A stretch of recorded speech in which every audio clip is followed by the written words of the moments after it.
Guildhall. Please to come. I think, again, I'm going to make a brief announcement. It's becoming a bit of a habit now, but I need to make an announcement. And that is our good friend, Peter Evans.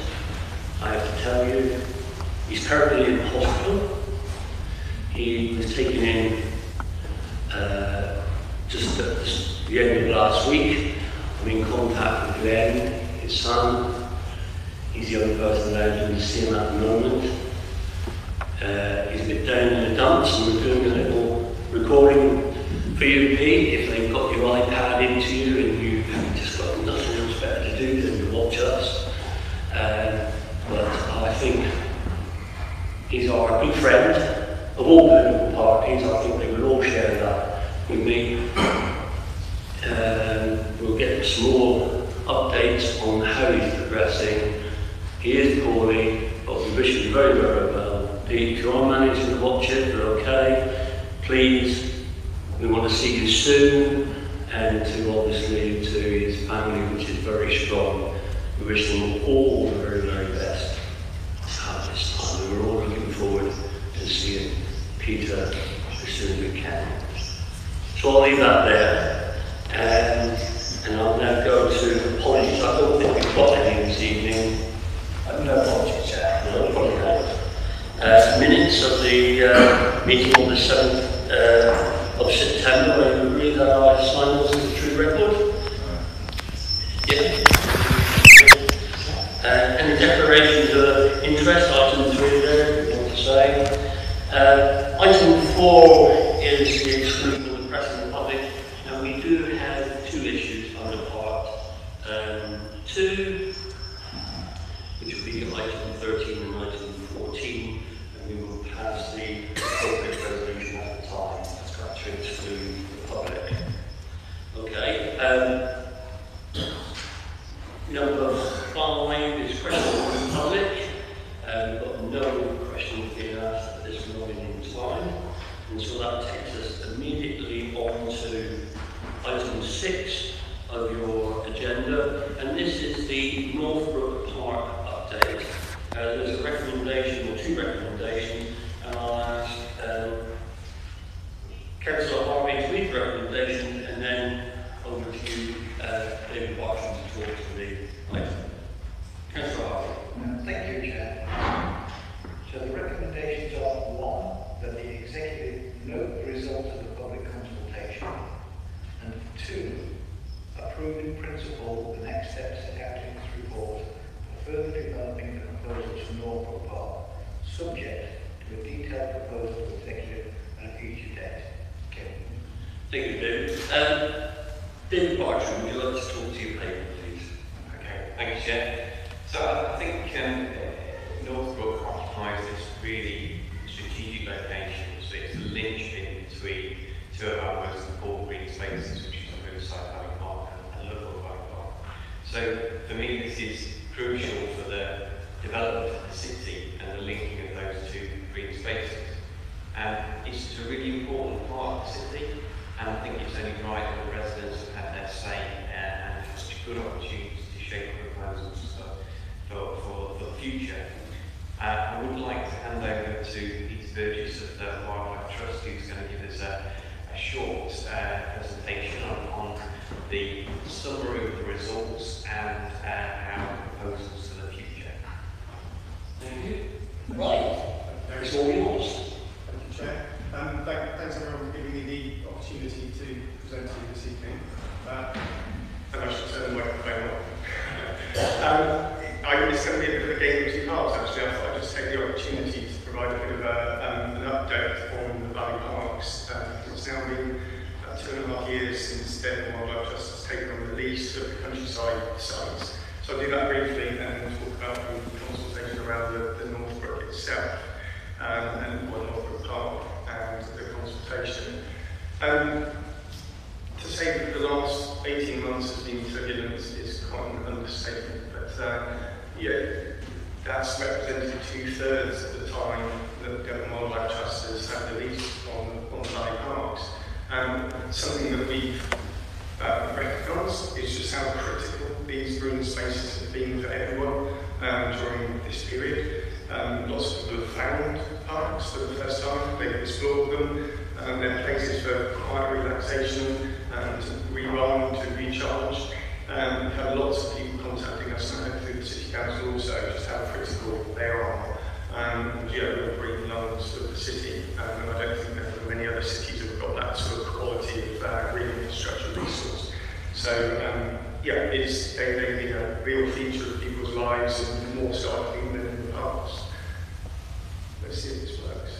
Hey, yes it does. So just a quick highlight. So despite the situation with COVID, we've had many people directly involved in Valley Parks, so events and activities we've been hosting, some remote, some face-to-face. So more than 1,000 people have been directly engaged over the last year or so, 40 events.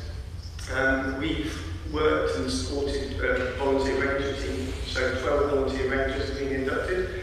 They're not there to be the police force, they're there to provide support, be a friendly face, guide people in the right direction, give people that sense of security on the sites when they're exploring, because it can be quite easy to go from urban areas into what is essentially Devon countryside. So we're really pleased that we've got those volunteers that are there supporting us. Whole events program as well. We can't do things alone. We're as strong as our volunteer supporter base. They're carrying out a huge amount of volunteer practical work for us. So over 400 trees planted over the last season, wildflower plugs, wildflower meadows created, new ponds, etc. So really enhancing that biodiversity value of the areas. But also people's connection with them as well, just how picturesque they are. We've been very lucky with two major projects that have been funded through rural credits. So at Ludwell, 6 new wildflower meadows have been created, which were sown over the winter season and allowed to flower this summer. 1.5 kilometres of hedgerow, traditionally managed, so hedge-laid. The other project was very much focused around missing lake and access enhancement work. So all that we're doing is around optimising things for wildlife, giving people the ability to access that wildlife and those sorts of stunning scenes. So new access paths, bridges, ramps where gradients have been too steep, new access points opened up and improved. And we've done all that sort of work that you would expect as sort of day-to-day, but the rural credit support has been tremendous. These, as I say, wherever possible, the communities are the heart of the work that we're doing, and enabling people to engage gives them that sense of ownership long term, and with that comes that sort of stewardship. So here with Ludwell Life up at Ludwell Valley Park, new community orchard, we're adding trees to the community orchard, new tree planting, new benches, access facilities, all wild, that countryside feel, but enhancing those places as well.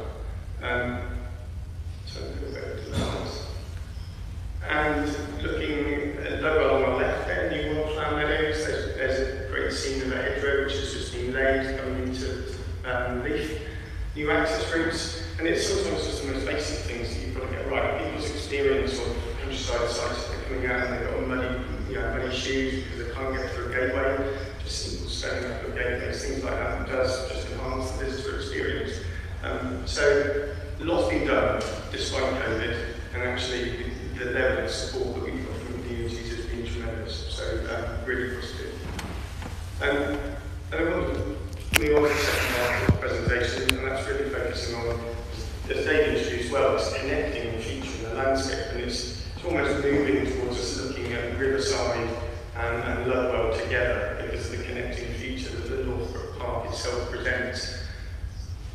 So I have to move my hand every time to get connection through. But that's exemplified by this image showing Riverside, which is all known, Ludwell, and Northbrook Park itself, which sits in between both sides. So that's such a critical feature and strategic feature in the landscape for people to connect between these areas, active travel, etc. But wildlife is using that space as a commuting route as well.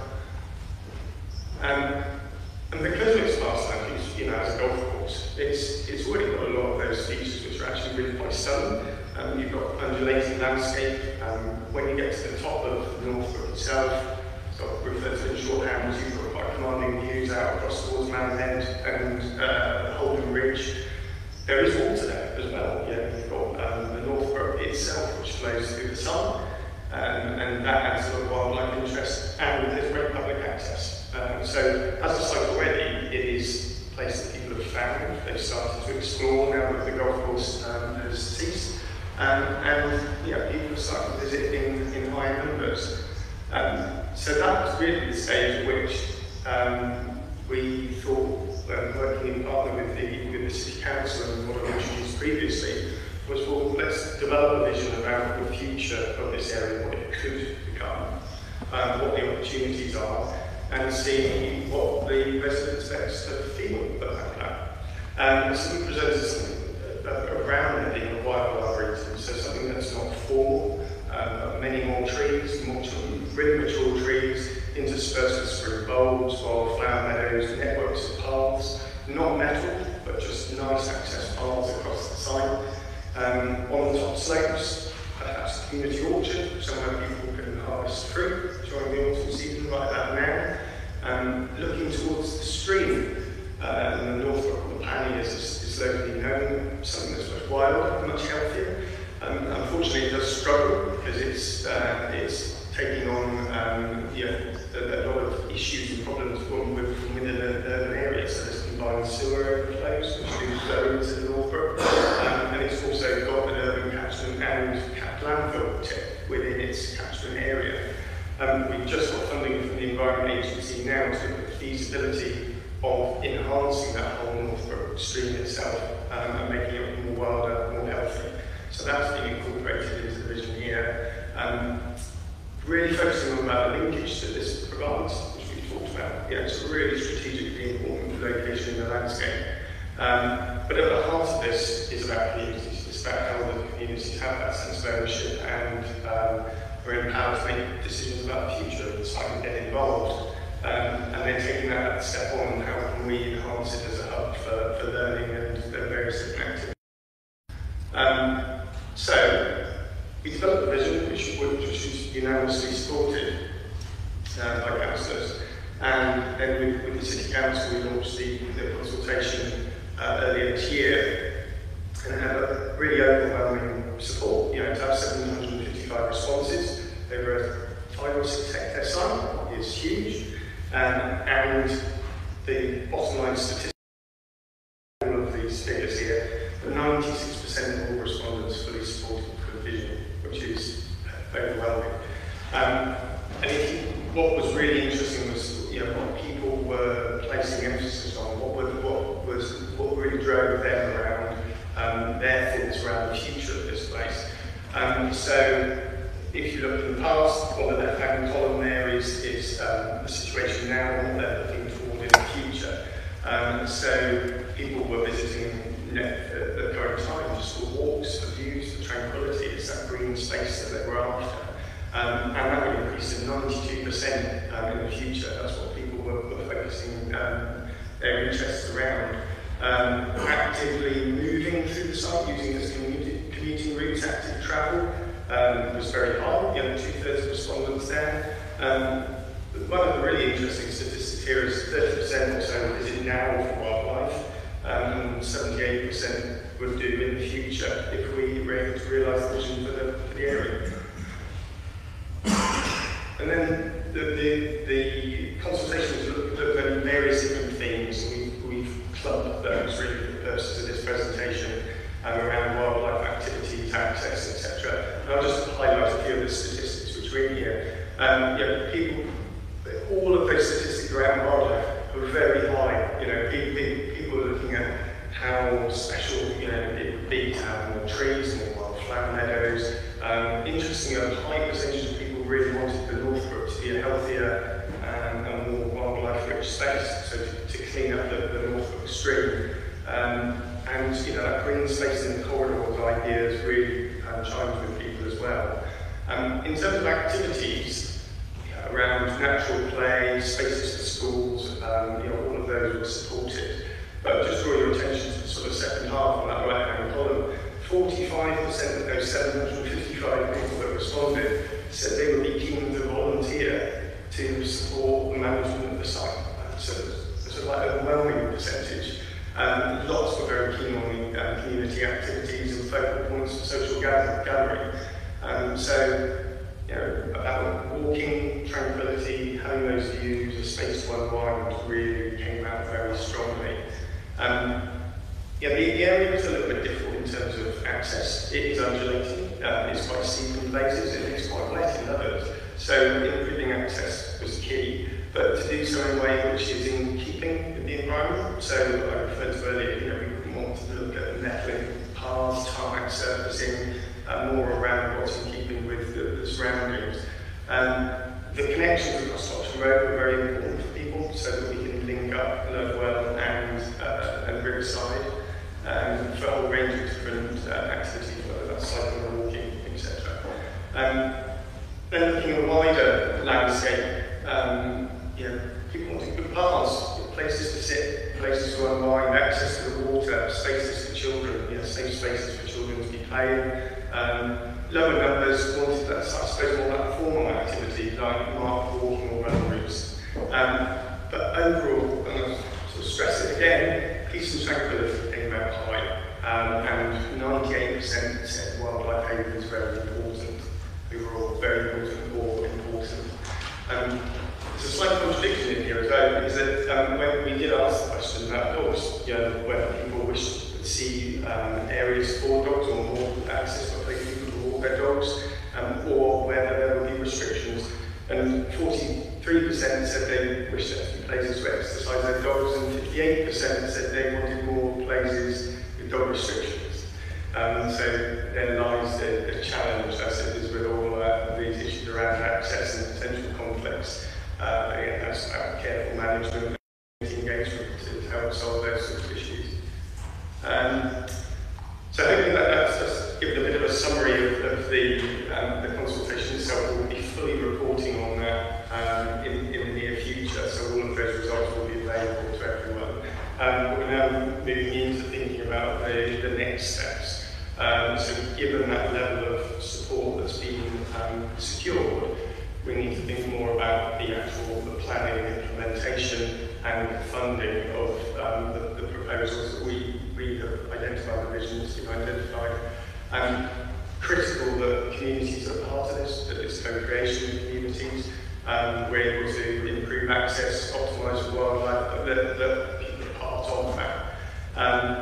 The area that there was a certain interest was around community and visitor sort of hub area, whether that was around boosting educational access for schools in the area, or whether it's just a place to meet and greet.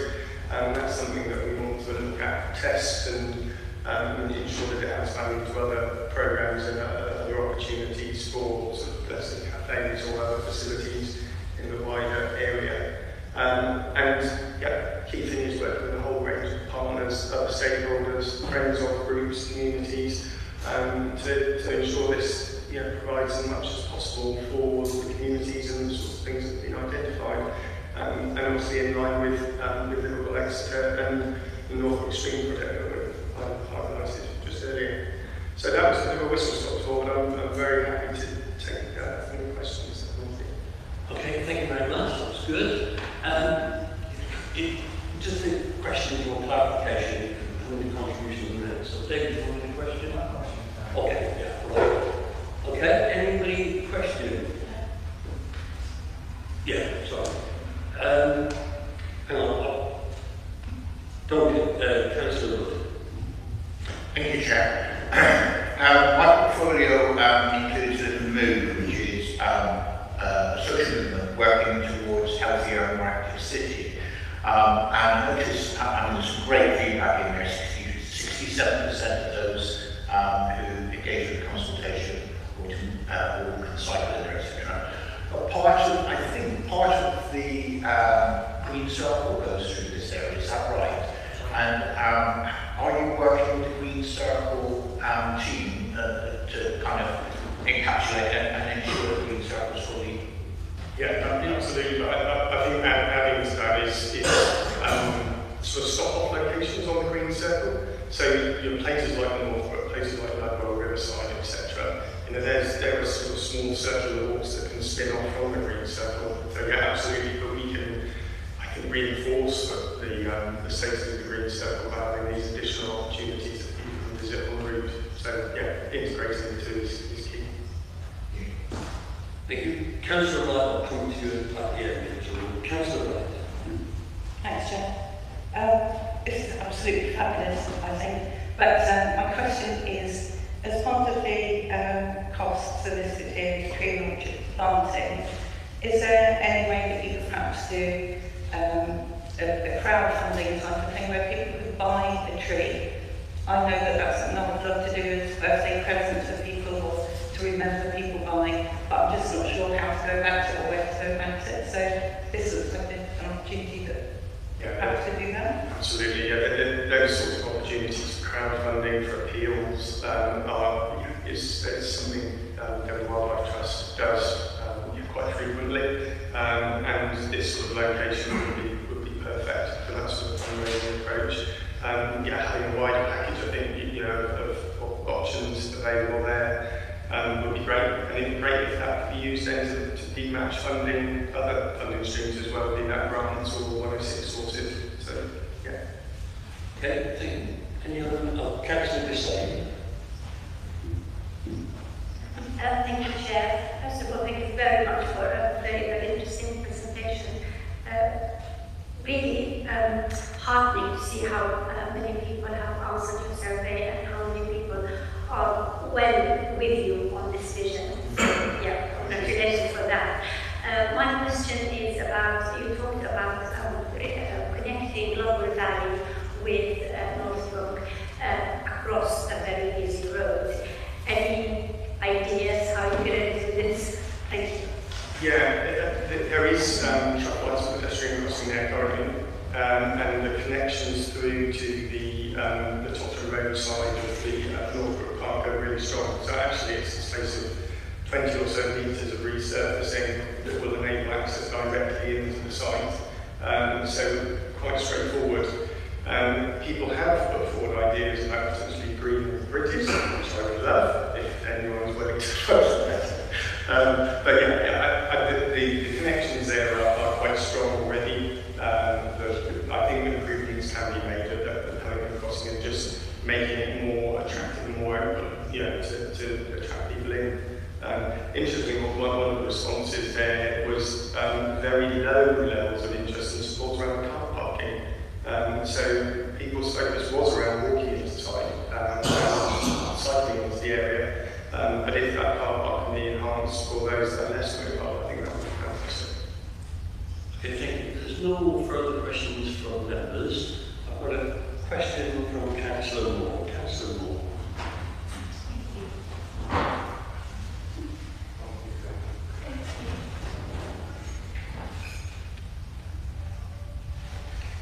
Thank you. This is a really great piece of work. Thank you.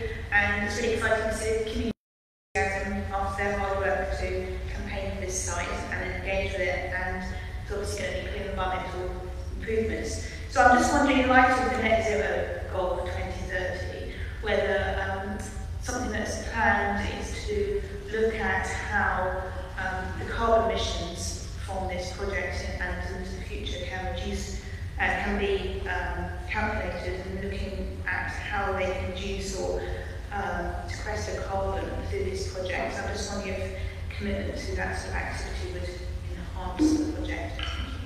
So that's a question to Peter. Peter, that's your question. Yeah, absolutely. I mean, in terms of the new tree planting activity that would occur there, then there's quite significant amounts of carbon that would be sequestered through that, through the tree planting work itself. I think you also, more difficult to quantify, but that bolstering that connection in the landscape does enhance much more active travel between the marshmallow side of the city across to County Hall and the hospital. So you hope when that gets more use, that would significantly reduce the number of car miles that people are taking. But certainly, given we would be planting a large number of younger trees, potential to sequester carbon into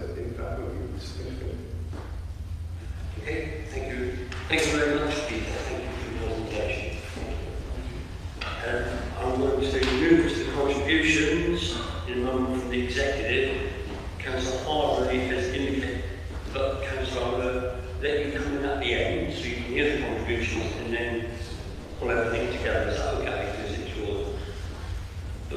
Any of the opposition leaders want to speak? No? Okay, thank you, Andrew. Thank you. So I'll open it up to the floor. Councillor Sutton and then Councillor Wright. Thank you, Chair. Thank you for the presentation. It's really, really interesting. Really welcome this. I'm one of the people who discovered this part of the city during lockdown, partly because of the restrictions on travelling, and partly because I took up running. Councillor would be pleased to know. And it's one of the flatter bits of the city, believe me, they're not easy to find. And it has been a source of wonder and delight to actually discover quite how much wildlife there is down there. We're hearing woodpeckers, literally yards from Totcham Road, which is one of the main access roads into the city, as we all know. This was, as I say, it was a real revelation. It's one of those moments where you're like, is that what I think? It is what I think it is. So but I can understand people's joy at actually finding that, and I think these plans are really exciting opportunities for all the reasons that you've spoken. I think it's great that people are so enthusiastic about it, and again, we can actually make it one of those places where it's easier to get to if you walk or cycle, or if you're not that mobile, get the bus, than to drive to the park. I think that's even better. So I'm delighted to see these proposals coming through, and really looking forward to the next stage on this. Thank you. Thank you, Councillor Sutton. Councillor Wright. Thank you, Chair. So echo what Councillor Sutton said, this is fabulous that we've got this in the city, that we've kept it, that we haven't got rid of it, and that the community have been so involved in bringing it even more to life than it was to start off with. Just one slight concern I have. Absolutely understand that it wouldn't work to have a big car park and have people driving here, but for the sake of people that are disabled, I would really like to think that there would still be some looking at a couple of disabled parking bays so that people aren't disadvantaged if they aren't able to walk here, because it would be such a shame if they weren't able to benefit from it. Thank you, Councillor Wright. Councillor Wood. Thank you, Chair. Listening to Peter's presentation made me think of two big red ticks. One is the confidence and foresight this council had to develop a formal partnership with Devon Wildlife Trust that enables this sort of work to happen. And the second big red tick was this administration's commitment to retain Northbrook, not just as a green space, but much more. We're just getting a flavour of what that can mean. So I think that's good on us, and good on Phil. Also, looking at the environmental emergency which we declared, I think the plans that are being put forward making the rewilding the stream, wildflower meadows, more trees, and crucially creating a green corridor between Ludlow and Riverside Valley Parks. I think the diversity, biodiversity that will strengthen and enable is crucial.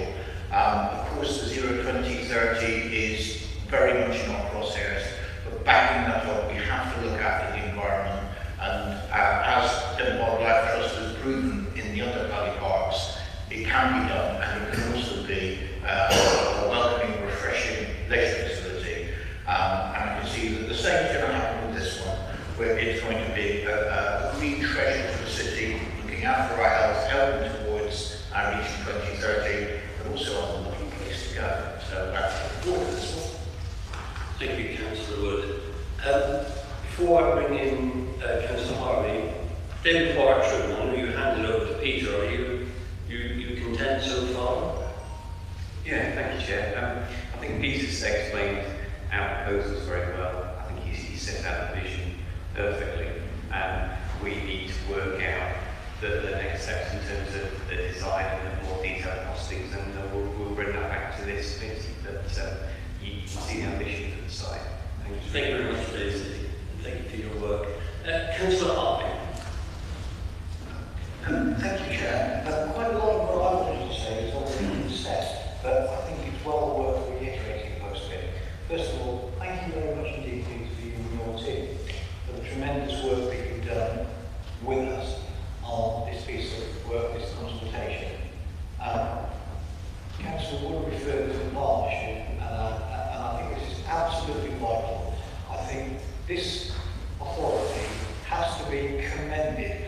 was done before I became a portfolio holder. The police would actually signed off on the portfolio holder.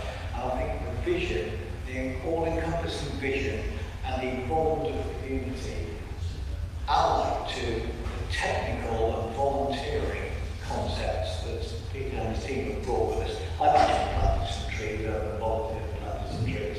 And many of you here will know that I have been quite interested in the Ashdorak issue, but Peter and his team have been helping us dramatically with that, applying for grants and acquiring more money for us to be able to do things like that. So I think this piece of work in itself demonstrates the commitment of this authority to working with its residents, to looking at the carbon agenda, and more than that and above that, to be committed to realistic and pragmatic approaches to delivering for our residents. Because that's what we do. We deliver for our residents. Yes, the Carbon 2030 agenda, yes, of course we're working on that. But new styles, new paths, new trees being planted, disabled access, as Councillor White referred to, is very close to all of our hearts.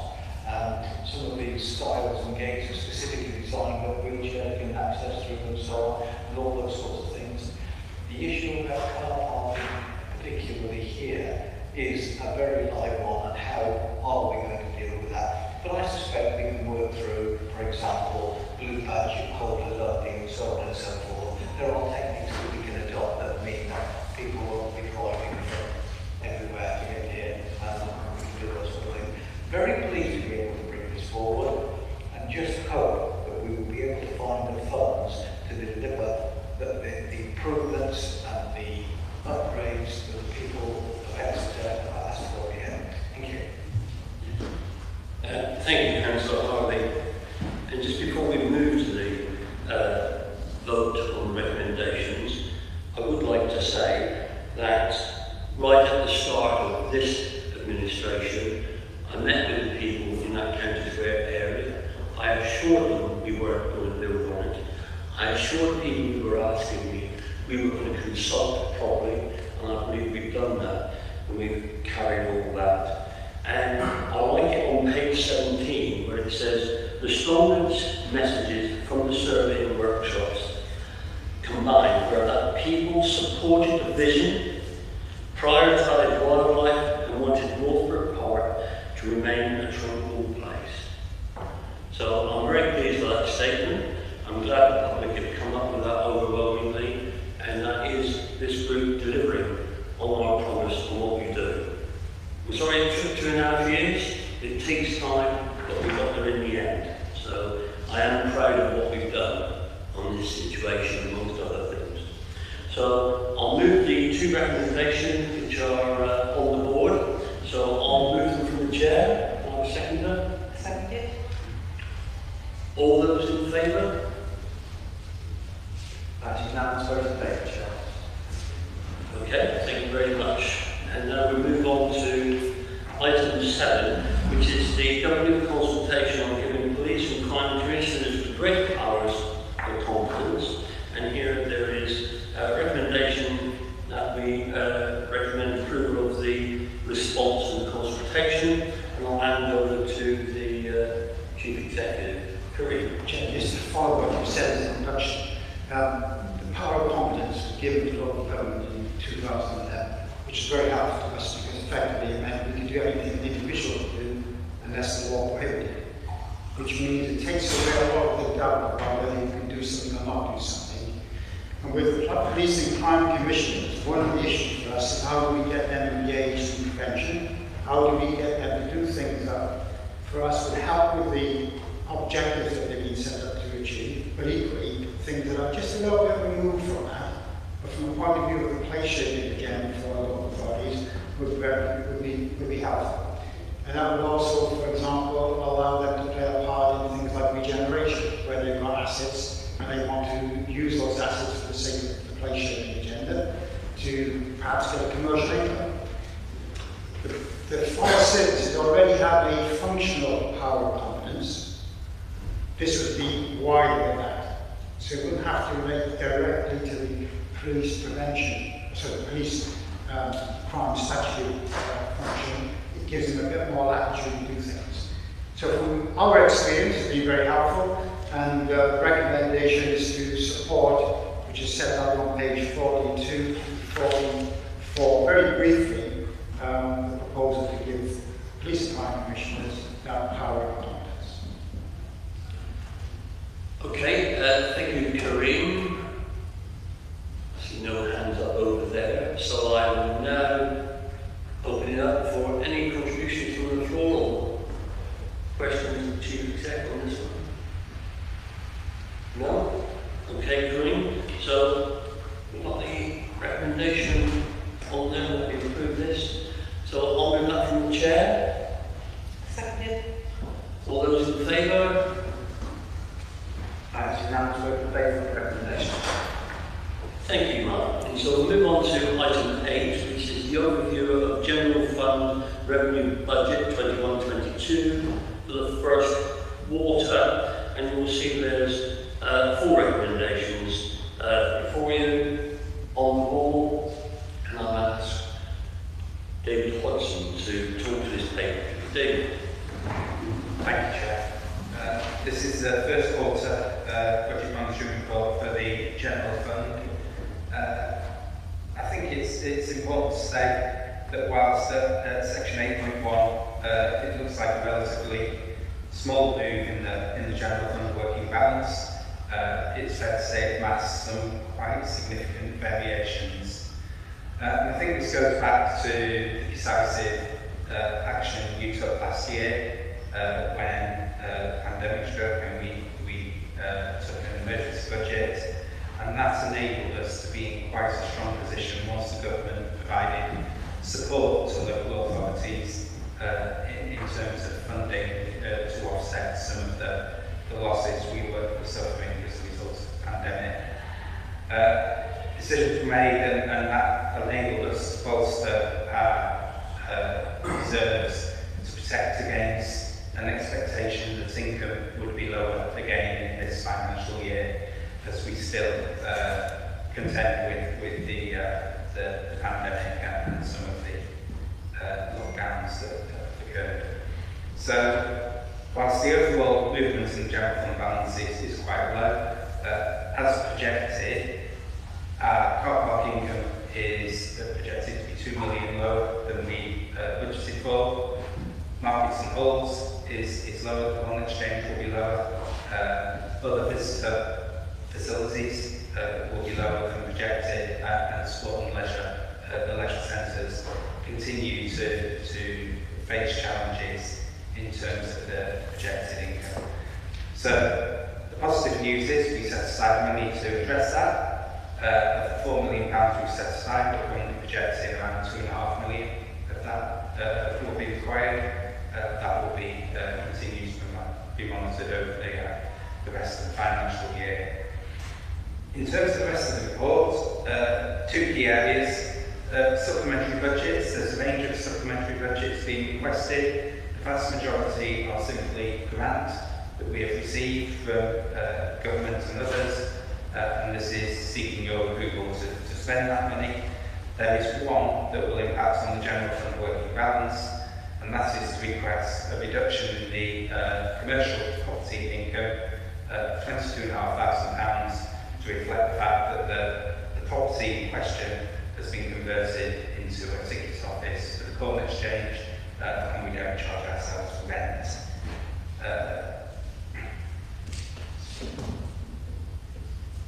And I'm happy to take any questions. Okay, thank you. Any questions from the members? No, any questions or contributions from members on this report? Councillor Wood. Thank you, Chair. I hate to see these opportunities go by without thanking Michael and the leisure team for all the work they've done bringing the leisure service in-house at this time. We're all suffering from the shadows of COVID and its impact on our economy, and the leisure service has been receiving quite a blow from that. I just wanted to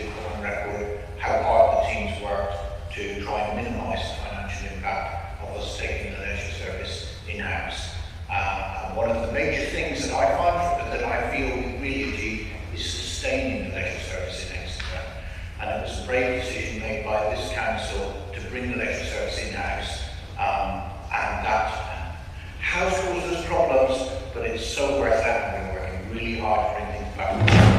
Thank you. Thank you, Councillor Wood. Is there anything else? No? Just before I put that... Oh, Councillor Wright. Thank you. Just quickly, these overspends in here aren't really a surprise, are they? And I think they're to be expected after what we've had to go through COVID, particularly the loss of the car parking income. So I would just like to say that you balanced books again. We've gained a little bit in some areas, but the losses that we face aren't unexpected. So thank you for the report. Right, thank you, Councillor.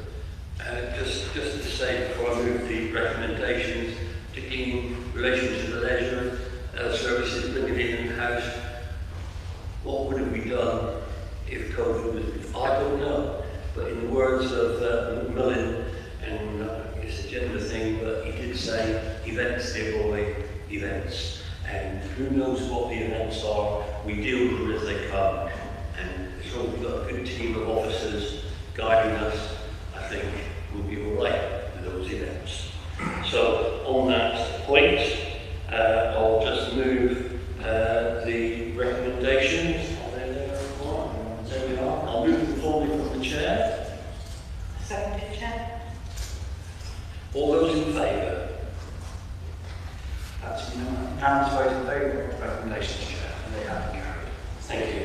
So we move on to item 9 now, which is the 21-22 General Fund Capital Monitoring Statement. Again, for the first quarter, a 2 recommendation before we do in 2 parts. Delegation. Thank you, Chair.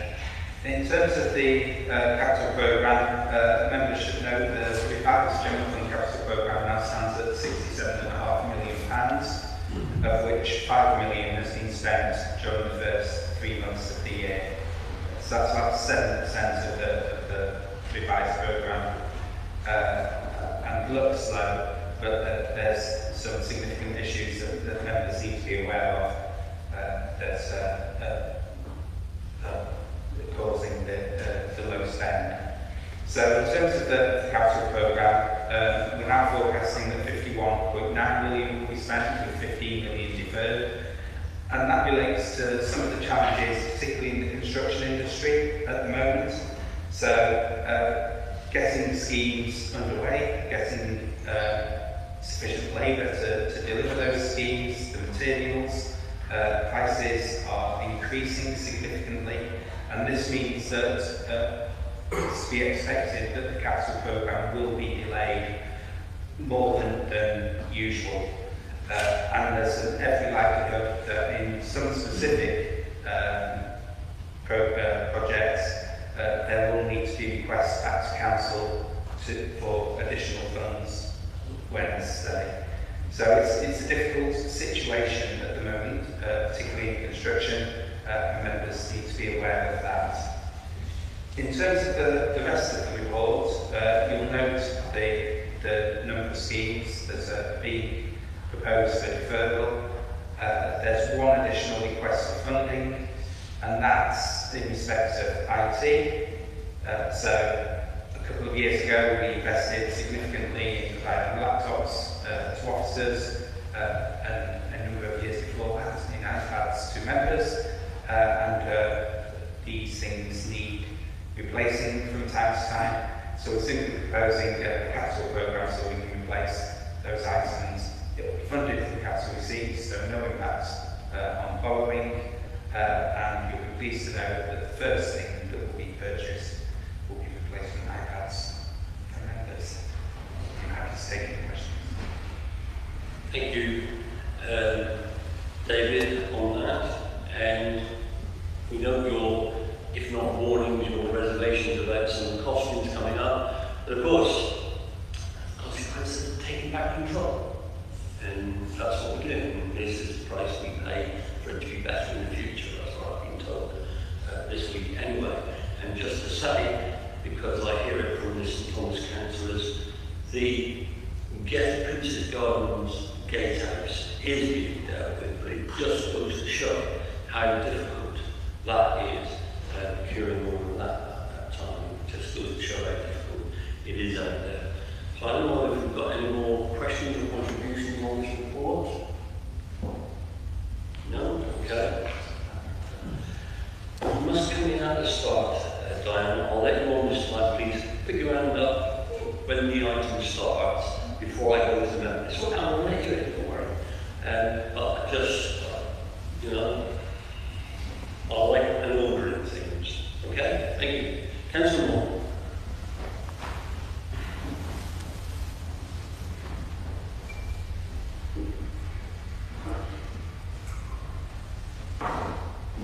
Thank you. I'd like to talk about the item on page 67, Madison Bridge. And I know the leader's proposal, and I'd like to know about why this has been proposed. I know we have spoken about investment in this bridge. I'm concerned about this proposal because, to put it on hold, because Madison Bridge plays a really important role in the infrastructure of the quay.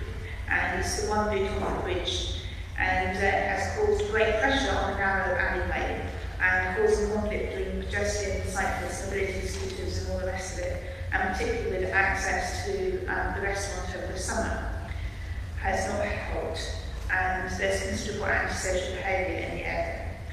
So in light of the Liverpool, Exeter and ECL developments that are coming forward in the area, we really need to invest in maintaining this infrastructure as a priority. Thank you. Thank you. I'm happy to respond to that issue, just to let you know that, yeah, that may be the time to do it when Liverpool Exeter comes down around that way. Madison Bridge, I asked the director again this afternoon, how many emails have you had in your inbox? I've had none. He's not had any. My issue about this is we've got a financial decision to make, and we decided at this moment in time not to spend £500,000 contributing towards the remainder of that bridge. We're discussing it with the Quay and Canal Trust. We will discuss it again at the next Quay and Canal Trust meeting. I'll ask us to discuss that, what they can do. I'm a user of it. I think it looks all right. It was never there before, but let's talk about it. With regard to the antisocial behaviour in the other way, I know it. What I'm going to do is at the Community Safety Partnership meeting tomorrow, I'm going to talk to Simon Lawrence and the team and ask them what reports they've had. Ask them, you know, they do like a lot of planning applications that go around and review stuff, and ask them what their position is on all of that. And so I will deal with all that. I'll listen to it. I will deal with all that.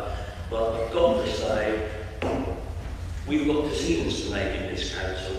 We've got some big decisions to make on what we prepare, and we've got to have an order. And we've only put it back. It's not the same, we're going to not do it.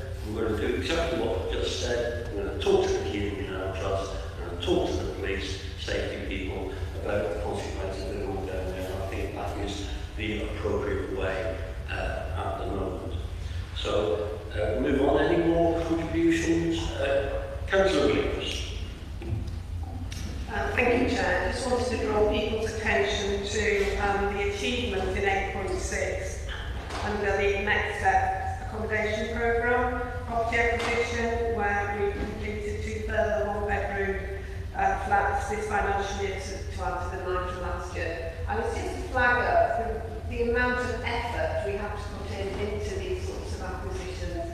And as I found previously, we have been gazumped by other purchasers. So it's a lot of work, and it's really great when we actually succeed in a purchase. And so this is congratulations to the team involved and all the efforts that they put into securing the properties.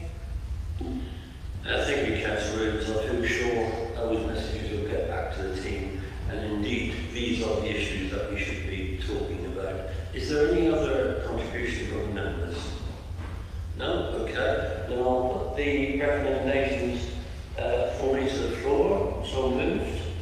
Seconded, Chair. All those in favour? Thanks. And now those in favour of recommendations, Chair, which have been carried. Thank you. I'll move on to item 10, which is the 21-22 HRA budgeting report for the first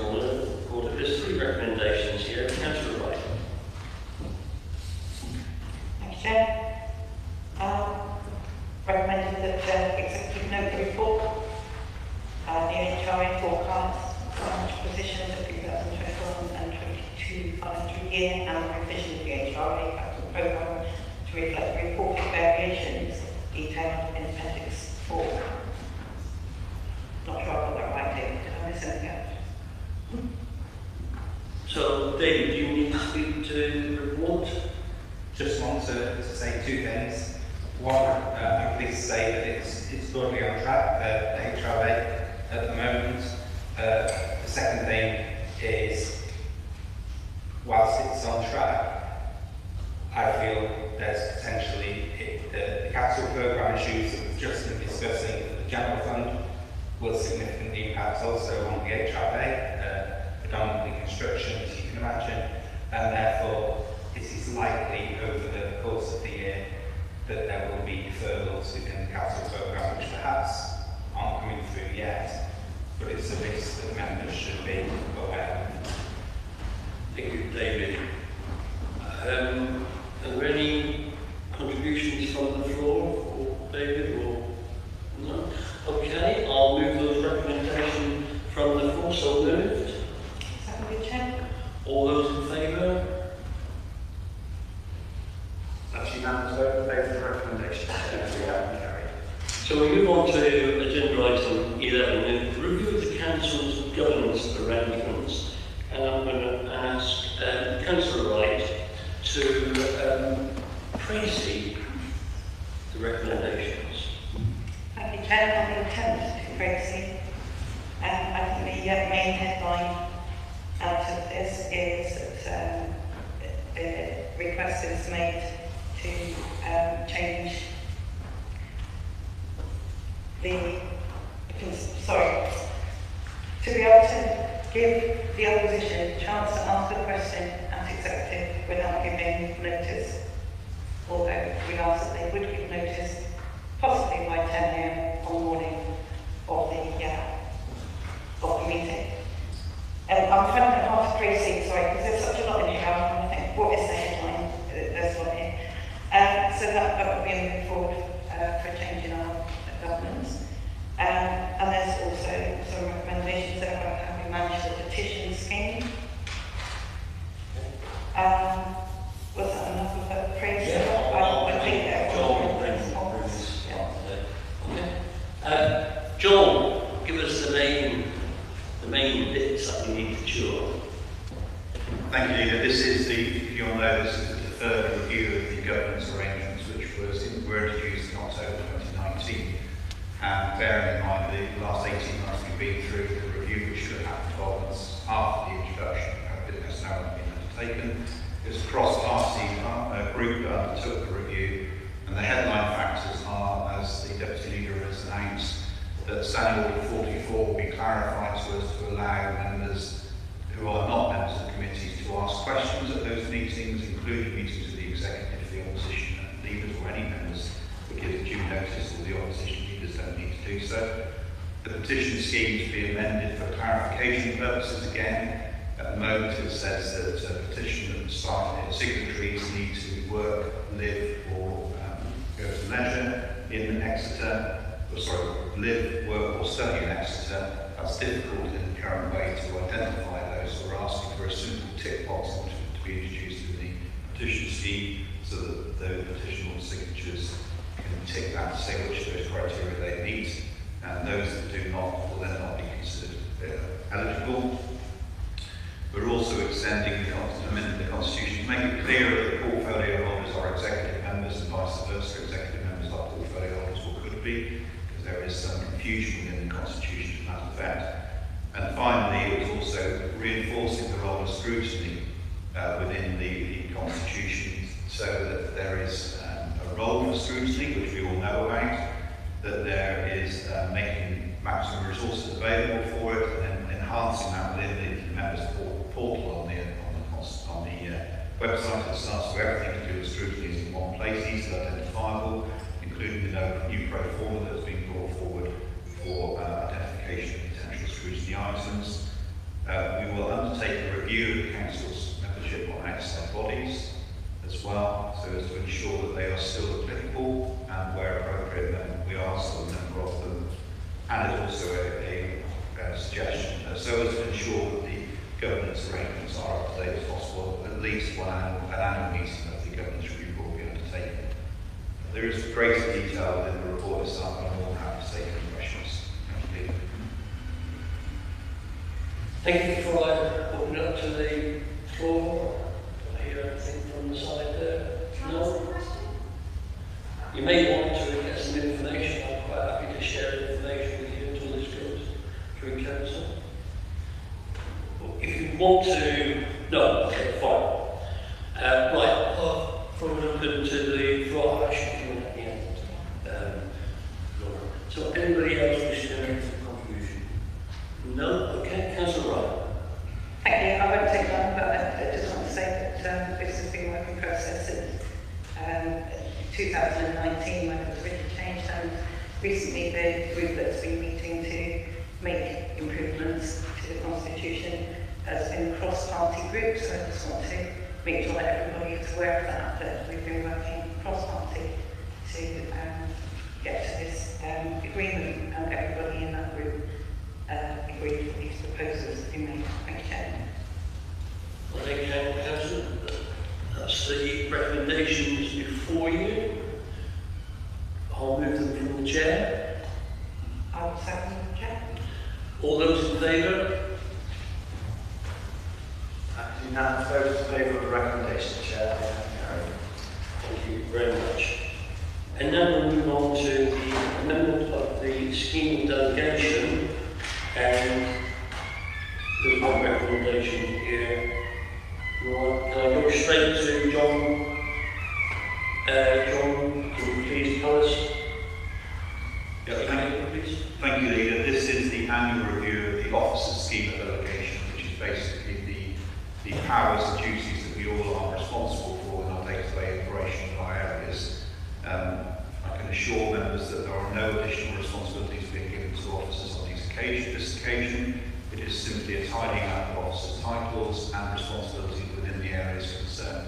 It's important to do so that all of the officers can undertake those functions, and the council can continue to operate in an effective way. Happy again to take any questions. Okay, keeping that in again. Are we any questions or contributions? Councillor Light? Yes, I think Mr. Street has stated what's in it. There are no questions. Happy to move forward. Okay, thank you. So we've got one recommendation and a movement from the chair. All those in favour? That is unanimous vote in favour of the recommendation, Chair. May I have it carried? Thank you, Mark. And now we come to that part of the agenda where I have to move the recommendation under section 100A, part 4 of the local government act, that we exclude the press and the public. I'm moving from the chair. Seconder. Seconded. All those in favour? Okay. That is unanimous vote, Chair, to move the meeting into part 2, and for asking us the public to leave at this time. Good. So, we'll say good night to everybody.